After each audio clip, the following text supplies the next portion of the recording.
এখানে একটা ব্রিজ ছিল, যে ব্রিজটা ব্যক্তি মালিকানায় করা হয়েছিল। জাহের মোল্লা নামে এক লোক ছিল এই ব্রিজের উদ্যোক্তা, এবং তিনি তার নিজের অর্থ দিয়ে একটা ব্রিজ করছিল প্রায় 15 থেকে 16 বছর আগে। এই ব্রিজ দিয়ে চলাচল করতো আমাদের 2 গ্রামের মানুষ, এমনকি 2 গ্রাম না, আরও একাধিক গ্রামের মানুষ চলাফেরা করতো। এখানে একটা মসজিদ আছে ওই পাশে, এখানে জালসুকা গ্রাম প্লাস ময়লাকান্দা গ্রাম। মসজিদটা পড়ছে ময়লাকান্দা গ্রামে, আর মুসল্লিরা সব জালসুকা গ্রামের। তারা এই মসজিদে আইসা নামাজ পড়তো, আর এই মসজিদের অধিকাংশ মুসল্লি জালসুকা গ্রামের। আর তারা যাতায়াত করতো এই রাস্তা দিয়া আর এই ব্রিজ দিয়া। আর এখানে আপনার অনেক স্কুল কলেজে ছাত্রছাত্রীরা এই যে ব্রিজ দিয়া তারা চলাচল করে, অনেক মানুষ এদিকে চলাচল করে, প্রায় কয়েক হাজার মানুষ এই ব্রিজে চলাচল করে।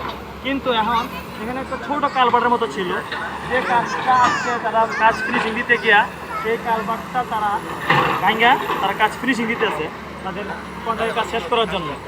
আর এই কাজটা এখন কি আদৌ কি এখানে ব্রিজ হয়েছে কিনা, বা ব্রিজ হবে কিনা, বা ব্রিজ হওয়ার পরে কাজটা করছে কিনা, এটা আমাদের জানা নাই।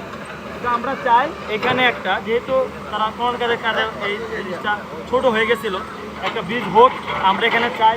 আর এটাও চাই যে ব্রিজটা খুব দ্রুত হয়, কারণ সামনে বৃষ্টি মৌসুম, বর্ষাকাল, মানুষের পারাপার হওয়ার আর কোনো সুবিধা থাকলো না। এই জন্যেই এখানে একটা ব্রিজ অচিরে দরকার, এমনকি বাদ বাকি যে ব্রিজগুলো হয় ওটা সহ যেন এই ব্রিজটা হয়ে যায়, এটা আমাদের দাবি বা এলাকাবাসীর দাবি। এখানে আপনার এই ব্রিজটা কেমন মানুষ আসা যাওয়া করতো 2 গ্রামের? এটা দেওয়া এই এলাকার অনেক মানুষ যাতায়াত করতো, এখানে মসজিদ মুসল্লিরা নামাজ পড়া যাইতো। এই ব্রিজটা হইলে সকলেরই সুবিধা হবে। আমাদের আবাদি জমি, ওইদিকে অনেক ফসলের জমি, জি হ্যাঁ, এই ফসলের জমি থেকে ধান আনা নেওয়ার একটা বিশাল অসুবিধা হবে এই নদী থাকার কারণে।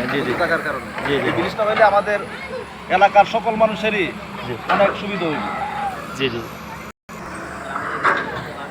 এখানে শুধু মানুষের চলাচল না, এখানে দেখা গেছে কি অধিকাংশ মানুষের এই পারের মানুষের ওই পারে জমি ছিল। আগে হয়তো এই নদী খননের আগে পার ভাগ ছিল না, এখন একটা পার ভাগ হয়ে গেছে। এই পারে আর ওই পারের মানুষ, আর ওই পারের মানুষ মানে জালসুকা গ্রামের মানুষের অধিকাংশ জমি ময়লাকান্দা মৌজা।